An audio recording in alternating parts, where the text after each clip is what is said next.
voqeani eshitib avvaliga sira ishonmadim.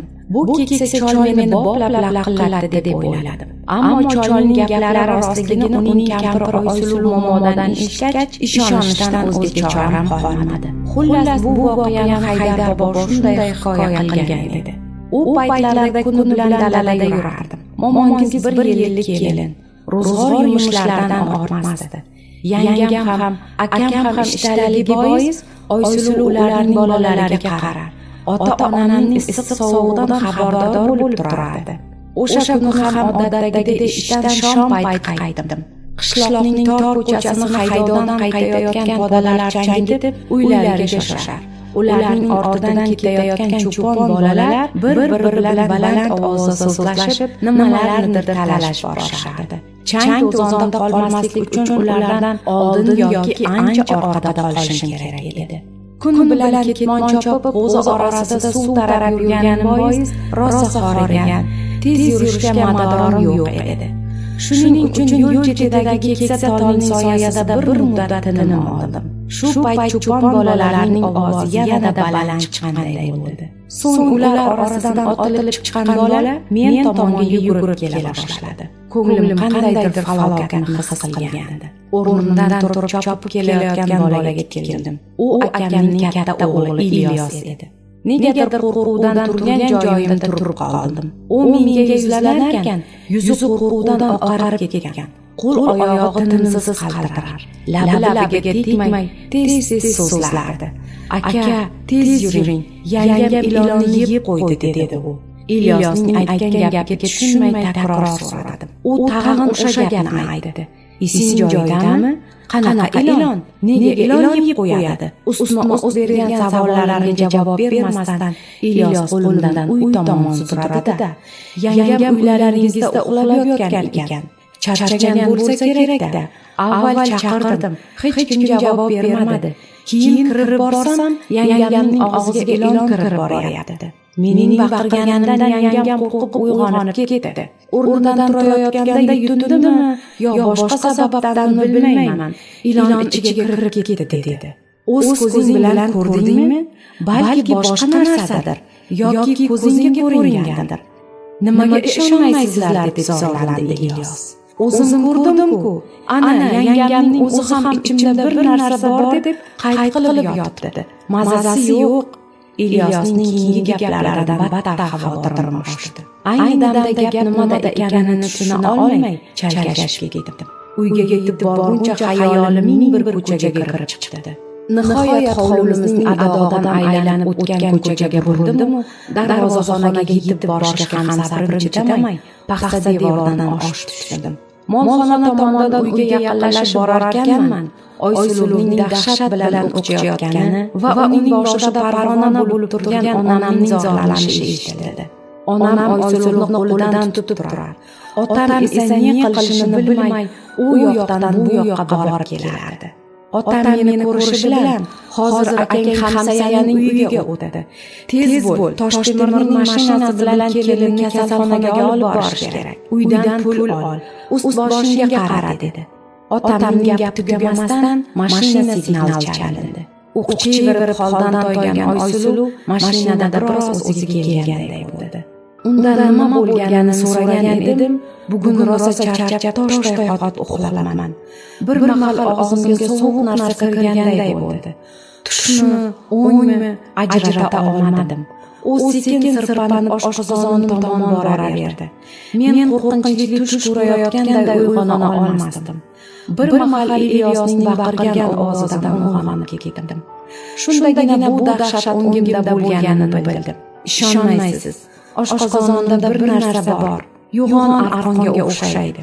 O'qchiganimda shunday buralib og'riq beryaptiki, u yana tinimsiz o'qchiy boshladi. Va shifoxonaga yetib borgunimizcha tinmadi. Oysuluvning og'zidan tuk ham chiqmay qolgan.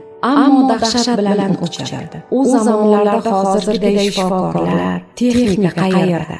Shifoxona deganimiz ham g'aribgina kulba edi. Doktorlar ham shunga yarasha.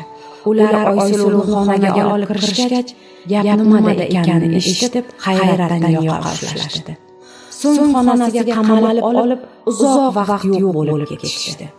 Nihoyat doktorlar Oysuluvni tekshirib ko'rish uchun boshqa bir xonaga olib o'tdi. U yerda maxsus apparat bilan Oysuluvning oshqozonini tekshirishmoqchi edi, ammo u ilonni eslatadigan zonni yuta olmadi. Shifokor zonni Oysuluvning og'ziga olib borishi bilan u nafasi bo'g'ilib o'chir va rangi dokaday oqarib burnidan turib ketardi.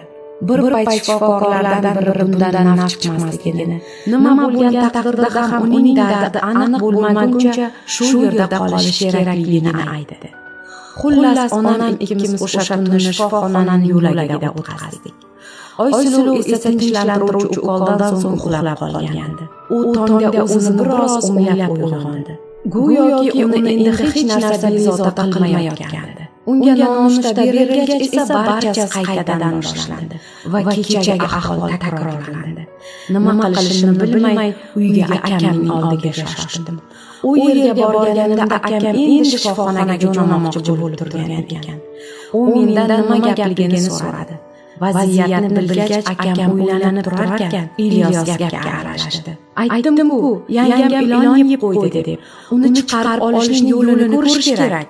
O'g'lining gapidan jahli chiqqan akam uning yuziga qarsak tortib yubordi va og'zim bor deb har qanday gapni gapiraverasanmi? Bor yo'qol, kattalarning gapini poylama dedi. Keyin menga yuzlandi. Shaharga olib borishimiz kerak. Aslida bundan boshqa choramiz ham yo'q edi. Axir Oysuluvning qanday dardga chalinganini bilmasdik. Biz shifoxonaga qaytib borganimizda nima qilishni bilmay bosh qotgan doktorlar tez yordam mashinasini hozirlab Oysuluvni viloyat markaziga yubormoqchi bo'lishgan ekan. Biz uni olib jo'nashga tayyorlanayotgan edik. Oysuluv yotgan xonaga shu yerda davolanayotgan keksa ayol kirib keldi. Onaxon Oysuluvning ahvolini so'rab, qanday dard qiynayotganini bilan qiziqdi. Onam esa ayolligiga borib, dardini dasturxon qilay dedi. Onamning so'zlarini tinglagan ayol, keliningizning ichida ilon bor, dedi hech kutilmaganda. Barchamiz hayrat va xavotir bilan unga qaradik. Ayol so'zida davom etib, bu bezarar ilon, chaqmaydi, hech kimga ziyon ham yetkazmaydi, faqat bolani yaxshi ko'radi. Qaysidir yili beshdagi nabiramning ustiga yotgan ilonni ko'rib, men ham qo'rqib ketganman. Keyin bilsam bu bolajon ilon go'dak hidini xush ko'rarmish. Ba'zida oy kuni yaqin ayolni avrab ichiga kirib oladi deb eshitganman. Uni chiqarib olishni faqat morbozlar illaydi. Agar Ilyos yangam ilonni yeb qo'ydi demaganida, bu ayolning gaplariga sira ishonmas edik. Ularning har ikkisi aytgan gaplar bir-birini to'ldirib, bizni ishonishga majbur etardi. Onam esa ayol gapini to'xtatishi bilan, "Egachijon, morbozni qayerdan topsa bo'ladi? Hozir borib olib kelardi" dedi. Ammo ayol yelka qisib qoshini uchirdi-da, "Bilmadim. Hozirgi zamonda morboz ham tanqis, bunaqa ilon ham. Lekin so'rab surishtirib topsa bo'ladi" dedi. Endi qayerdan qanday bo'lmasin morboz topishimiz lozim edi. Aks holda ochlik va bu dahshatli o'qishlardan so'ng Oysuluvning ahvoli yanada ayanchli tus olishi hech gap emasdi. Xullas, akam ikkimiz ko'chada duch kelgan odamdan birorta morboz haqida bilish-bilmasligini so'rab, ikki tomonga qarab ketdik. Nihoyat ertasi kuni olis tog'li qishloqda yashovchi morbozning daragini topib, uni uyga olib keldik. Oysuluvning ahvolini ko'rgan morboz hovlidagi o'rik daraxtining baquvvat shoxiga arqon bog'lashimizni aytdi. So'ng arqon osilib turgan yerda o'choq hozirlashimizni va bir qozon yangi sog'ilgan sut topib kelishimizni buyurdi. Biz shosha-pisha u nima desa so'zsiz bajardik. Morboz esa bizga yangi ko'rsatmalar berib turardi. Biz daraxt tagida tosh o'choq qalab, unga bir qozon sut keltirib qo'ydik. So'ng Oysuluvni chaqirib, uning oyoqlarini boyagi arqonga bog'ladik. Arqon uzilib ketishining oldini olib va unga dalda bo'lib akam ikkimiz oyog'idan osilib turgan Oysuluvning yelkasidan tutib turardik. Morboz esa shoshilmasdan o'choqqa o'tin qalab o't yoqdi. Olov taxtida sut qaynay boshladi. "Qo'rqma qizim, bu ilon zararsiz. Shunchaki bolani yaxshi ko'radi. Og'zingni katta ochib chuqur nafas ol" dedi morboz shifoxonadagi ayolning so'zlarini takrorlab.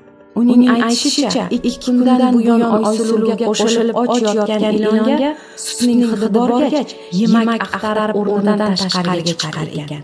Shunday bo'ldi ham. Bir payt Oysuluvning katta ochilib turgan og'zidan qop-qora narsa paydo bo'ldi. Morboz esa chaqqonlik bilan uning boshidan tutib tortib oldi.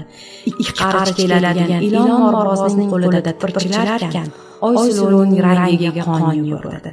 Hamro bobo hikoyasini tugatar ekan, hozir bu kabi ilonlar yo'qligini ta'kidladi va shunday dedi: o'shanday ilonlar rostdan ham bolalarni yaxshi ko'radi. O'g'limiz tug'ilgach o'sha ilon tez-tez uning beshigida kulcha bo'lib yotib olardi. Ammo hech kimga ziyon tegmasdi. Yillar o'tib to'ng'ich o'g'lim Morboz bo'ldi. O'shandan buyon Morbozni ilonning o'zi tanlar ekan deb o'ylayman. Aziz muxlis, bu hikoyani tinglab siz qanday xulosaga keldingiz? O'z fikr mulohazalaringizni izohlarda yozib qoldiring. Xayr, omon bo'ling.